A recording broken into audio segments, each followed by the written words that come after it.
Assalamualaikum warahmatullahi wabarakatuh. Salam sejahtera dari saya. Apa khabar murid-murid? Saya harap kamu semua berada di dalam keadaan sihat selalu hendaknya. Okay, hari ini kita akan belajar bersama saya, Cikgu Aminah binti Syari'in. Jadi kita akan belajar pendidikan kesenian tahun 2, unit 2, tajuk Bersih Pasti Cantik, dan kamu boleh rujuk buku teks muka surat 14, 15, 16 dan 17. Okey, seterusnya kita lihat standard kandungan dahulu. 1.1 Bahasa Seni Visual, 2.1 Kemahiran Seni Visual, 3.1 Penghasilan Karya Kreatif, 4.1 Penghayatan Karya Seni. Seterusnya, objektif pembelajaran kita: 1. Mengenal dan menerangkan bahasa seni visual yang ada pada karya. 2. Membuat penerokaan dan mengaplikasikan bahasa seni visual melalui media, proses dan teknik untuk menghasilkan karya. 3. Menghasilkan corak dan rekaan yang kreatif menggunakan teknik lipatan dan guntingan berdasarkan bahasa seni visual. Dan 4. Kita boleh membuat apresiasi terhadap hasil kerja yang telah siap. Okey, kita lihat buku teks kamu muka surat 14, unit 2, Bersih Pasti Cantik. Ada nota di situ. Lipatan dan guntingan menghasilkan corak yang berulang-ulang. Corak ini boleh ditampal pada sesuatu permukaan. Perbezaan warna dan rupa pada corak ini dikenali sebagai kontra. Harmoni pula ialah gabungan warna dan rupa yang seakan-akan sama. Jadi terlihat 1.1 bahasa seni visual. Bahasa seni visual yang ada dalam buku teks ini ialah corak yang berulang-ulang, kontra dan harmoni. Apa maksud kontra? Kontra ialah perbezaan warna dan rupa pada corak. Ya, warna yang berbeza. Contohnya warna biru kita tampal dengan warna kuning. Ada perbezaan kat situ. Jadi itu dipanggil kontra. Harmoni pula ialah gabungan warna dan rupa yang seakan-akan sama. Kita tampal warna biru dengan warna hijau. Ya. Dia akan jadi harmoni dekat situ. Jadi corak yang berulang, kontra dan harmoni ini adalah contoh bahasa seni visual yang patut kamu tahu, ya, sebab dia adalah bahasa seni visual. Dan setiap unit ada bahasa seni visual yang kamu akan pelajari. Okey, seterusnya kita lihat muka surat 15. 2.1 Kemahiran Seni Visual. Apa kemahiran yang kamu belajar? Iaitu kemahiran membuat corak dan rekaan dengan menggunakan teknik lipatan dan guntingan. Jadi teknik lipatan ada dua, teknik lipatan 2 kali dan teknik lipatan 3 kali. Yang ini yang kamu akan buat, ya. Seterusnya 3.1 Penghasilan Karya Kreatif. Okey, setelah menghasilkan corak, belajar menghasilkan corak, kita boleh membuat hiasan menggunakan corak-corak tersebut. Contohnya dekat sini kita buat bekas air comel ataupun buat bekas pensel. Ya, boleh. Kita boleh pelbagaikan mengikut kreativiti kamu.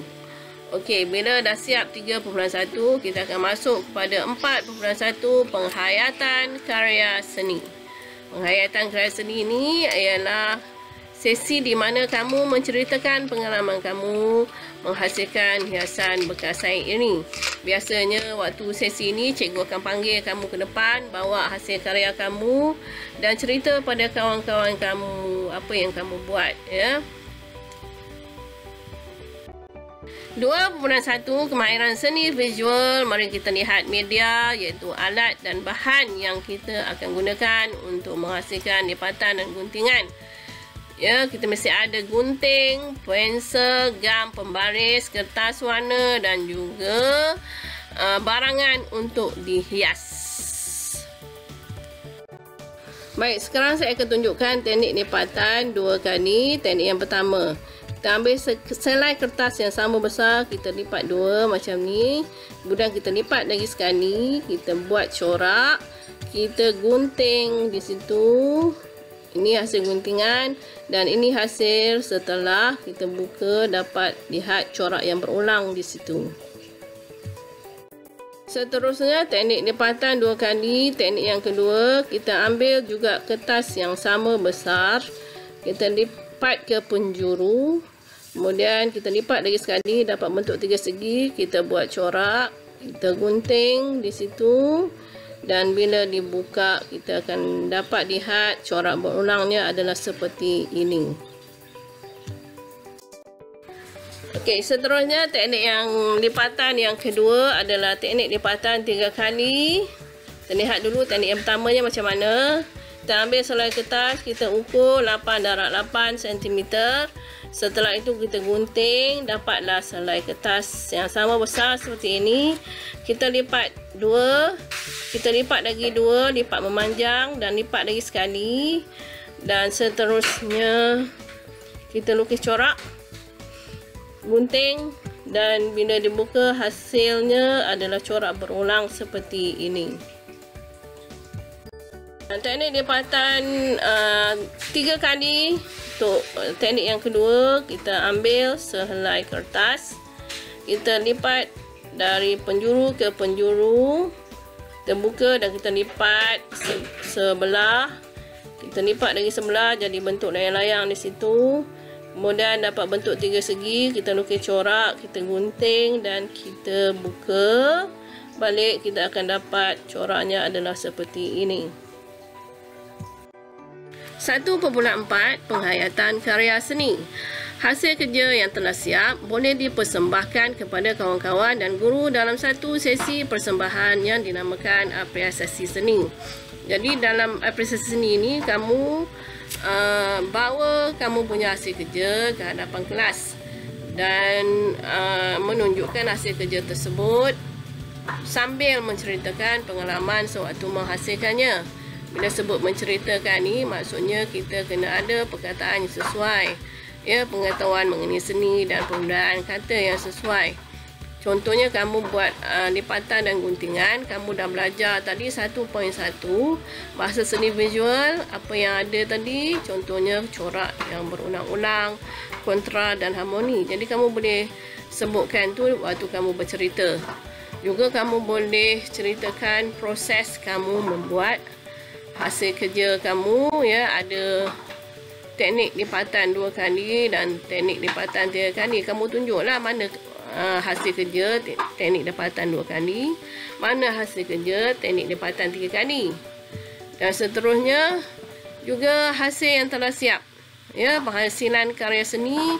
Contohnya kamu buat bekas air comel, kamu tunjukkan pada kawan kamu hasil kerja yang telah siap. Boleh tanyalah pada mereka cantik ke tak cantik, ya, sesuai ke tak sesuai, ataupun kamu boleh minta kawan kamu memberikan komen tentang hasil karya kamu itu. Assalamualaikum kawan-kawan, nama saya Aminah binti Syari'i. Hari ini saya telah belajar pendidikan kesenian. Saya telah belajar kemahiran membuat lipatan dan guntingan bagi menghasilkan corak yang berulang-ulang. Ada 2 teknik lipatan dan guntingan yang saya belajar hari ini.